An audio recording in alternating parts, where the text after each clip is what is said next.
Assalamualaikum warahmatullahi wabarakatuh. Hari ini kita membahas pertemuan ke-9, yaitu penjadwalan CPU. Penjadwalan CPU adalah konsep dasar dan definisi penjadwalan CPU. Yang kedua, kriteria penjadwalan. Yang ketiga, algoritma penjadwalan.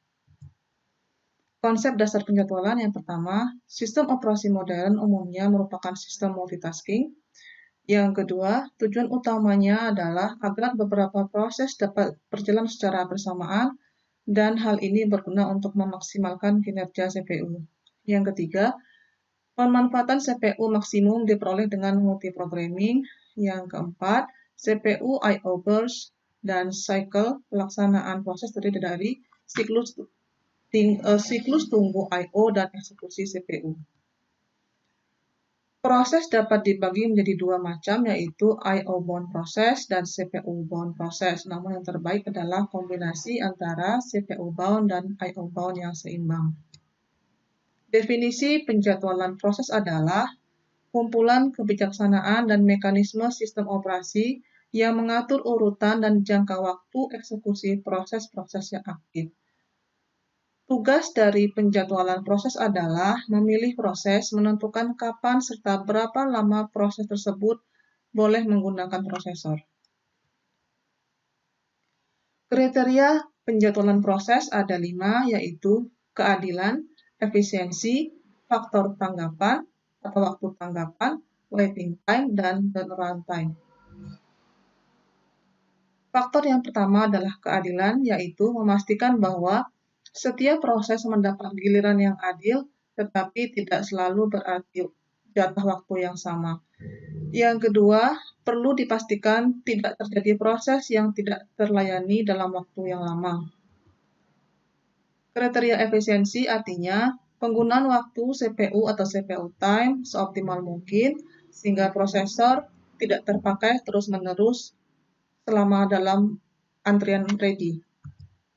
Kriteria ketiga yaitu waktu tanggap atau response time, yang adalah mempercepat secepat dan sependek mungkin waktu tanggap dan pemakai secara interaktif.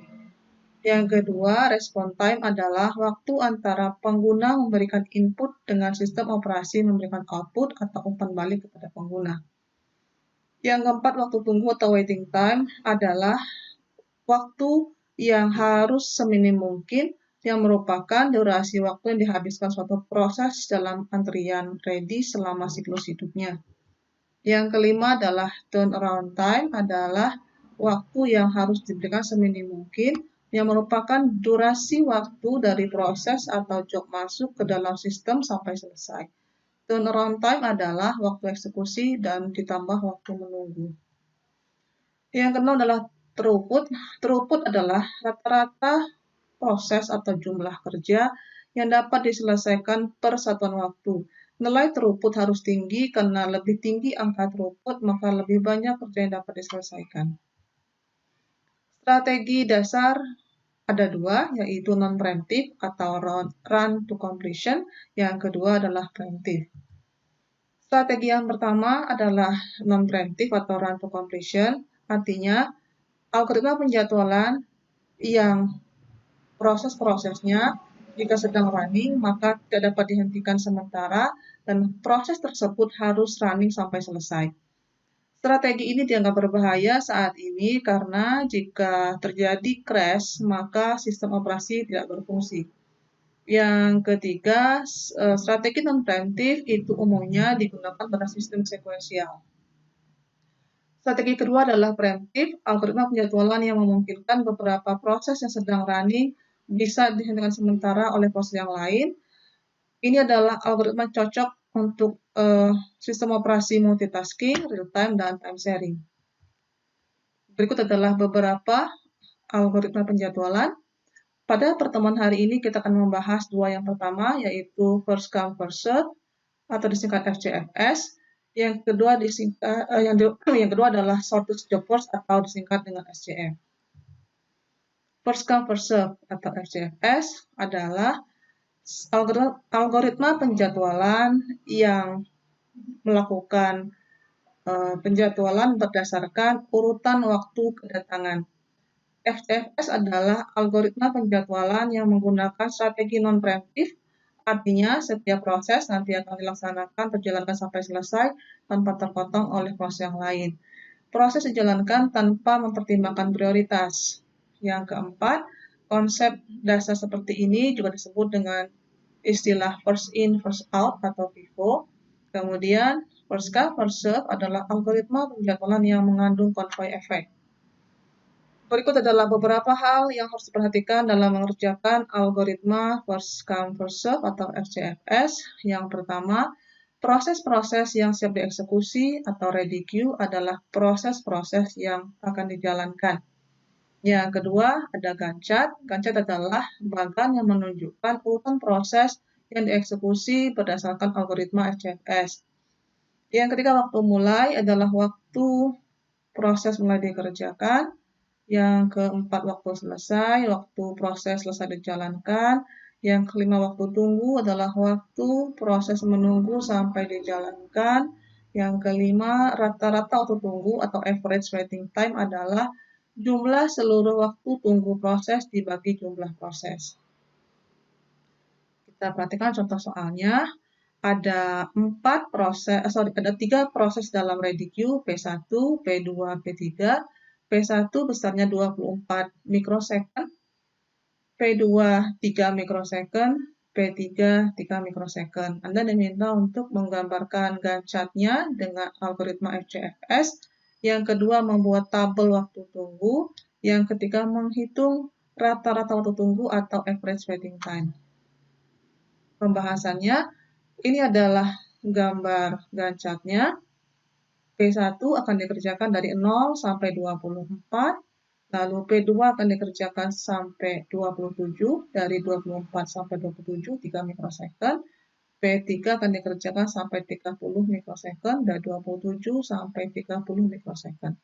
Lalu setelah itu, Anda akan diminta untuk membuat tabel waktu tunggu. Perhatikan, P1, 0 adalah waktu tunggunya, dan 24 adalah waktu selesai. Maka yang dicantumkan adalah waktu tunggunya. Maka P1 0 waktu tunggunya, P2 waktu tunggunya 24, waktu selesai 27, yang diambil adalah waktu tunggu 24.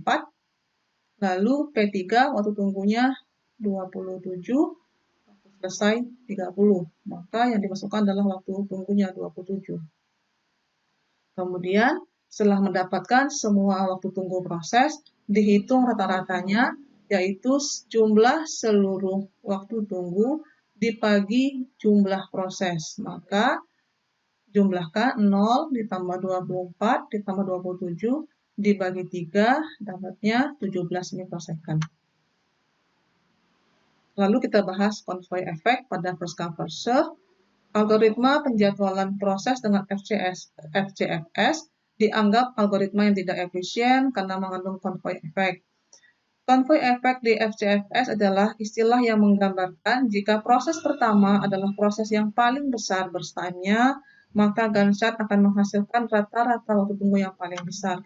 Kita perhatikan beberapa contoh berikut ini. Contoh ini adalah 3 soal yang prosesnya sama namun urutannya berbeda. Kita gunakan contoh yang sama dengan contoh awal tadi. Soal anggaplah ini adalah soal nomor 1, P1-nya 24, P2-nya 3, P3-nya 3. Perhatikan yang saya beri tanda merah, diminta menggambar Gantt chart, buat tabel waktu tunggu, dan menghitung average waiting time-nya. Ini jawabannya, maka Gantt chart-nya yang pertama P1 sampai 24, dari 0, P2 sampai 27, P3 sampai 30. Maka P1 waktu tunggunya 0, P2 24, P3 7. Average waiting time-nya 0 tambah 24 tambah 27 bagi 3, 17 mikrosecond. Lalu kita lihat jika kondisi itu kita tukar. Maka P1-nya kita buat 3 mikrosecond, P2-nya 24, P3-nya 3. Perhatikan yang di bertanda merah kita geser jadi kedua prosesnya, maka kita lihat bedanya. Maka inilah Gantt chart-nya, P1 sampai 3, P2 sampai 27, P3 sampai 30. Maka tabel waktu tunggunya P1 0, P23, P3 27. Maka average waiting time-nya adalah 0 tambah 3 tambah 27 bagi 3 sama dengan 10 mikrosecond. Lihat, ketika 24-nya adalah proses yang kedua, maka burst time-nya mengecil dari 17 menjadi 10 mikrosecond.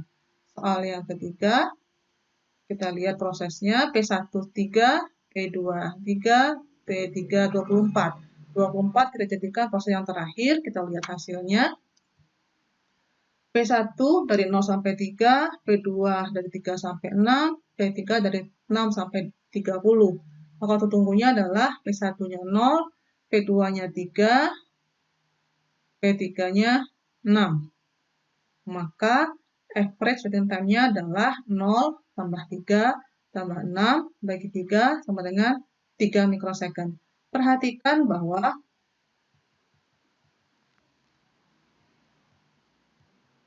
ketika P1 sebagai proses yang pertama mempunyai proses yang paling besar, maka akan menghasilkan 17 mikrosecond. Ketika digeser posisinya menjadi yang kedua, akan menghasilkan 10 mikrosecond. Ketika diletakkan di proses yang terakhir, akan menghasilkan average waiting time 3 mikrosecond. Berdasarkan contoh tersebut, terbukti bahwa algoritma penjadwalan FCFS mengandung convoy effect.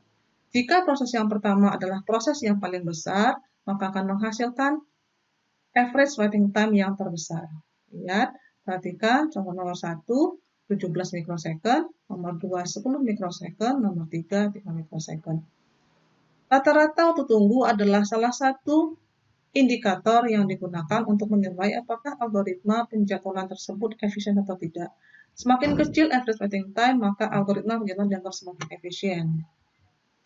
Adanya convoy effect di FCFS membuat FCFS mulai ditinggalkan, dan kemudian muncul algoritma penjadwalan baru yang sebagian mengambil konsep FCFS, namun juga memperhatikan besarnya burst time. Perbaikan ide untuk menghilangkan convoy effect sehingga proses dengan proses kecil dan proses yang pertama kali dikerjakan, kemudian diberi nama dengan shortest job first atau SJF. Shortest job first adalah algoritma perbaikan FCFS. SCF ini memiliki dua skema, yaitu SCF non-preemptive dan SCF preemptive. Pertemuan 9 kita akan bahas yang pertama dulu, yaitu SCF non-preemptive. Artinya, proses akan dikerjakan berdasarkan burst time terkecil dan proses akan dikerjakan sampai selesai tanpa terpotong oleh proses yang lainnya. Pada SCF non-preemptive, proses-proses di ready queue akan dijalankan dari proses yang paling pendek burst time-nya. Jika terdapat beberapa proses dengan burst time yang sama, mulai kerjakan yang datang lebih dulu. Yang ketiga, ulang proses yang dijalankan dengan SCF non-preemptive digambarkan dengan gancat. Yang keempat, tabel waktu tunggu akan menunjukkan semua waktu tunggu proses. Yang keempat, rata-rata waktu tunggu adalah total semua waktu tunggu dibagi jumlah proses. Di contohnya ada 4 proses, P1 7 mikrosecond, P2 4, P31, P44 mikrosecond, maka diminta untuk menggambarkan gancatnya, buat tabel waktu tunggu, dan menghitung efisiensi time-nya. Jawabannya, pembahasannya P1, lihat, kita kerjakan yang paling pendek dulu dari P3, berarti P3 1 mikrosecond, kemudian P2 dan P4 besarnya sama-sama 4, maka kerjakan P2 dulu. P2 4 mikrosecond dari 1 sampai 5, lalu P4 juga 4 mikrosecond dari 5 sampai 9, terakhir baru P1 yang besarnya 7 mikrosecond dari 9 sampai 16. Waktu tunggunya P1 9, P2 1, P3 0, P4 5. Average waiting time-nya adalah 9 tambah 1 tambah 0 tambah 5 dibagi 4. 4 adalah jumlah prosesnya, dapatnya 3,75 mikrosecond. Ada pertanyaan? Demikianlah materi hari ini. Tugas Anda kerjakan selama 1 minggu. Jika ada pertanyaan, Anda bisa sampaikan lewat WA grup masing-masing kelas. Terima kasih. Assalamualaikum warahmatullahi wabarakatuh.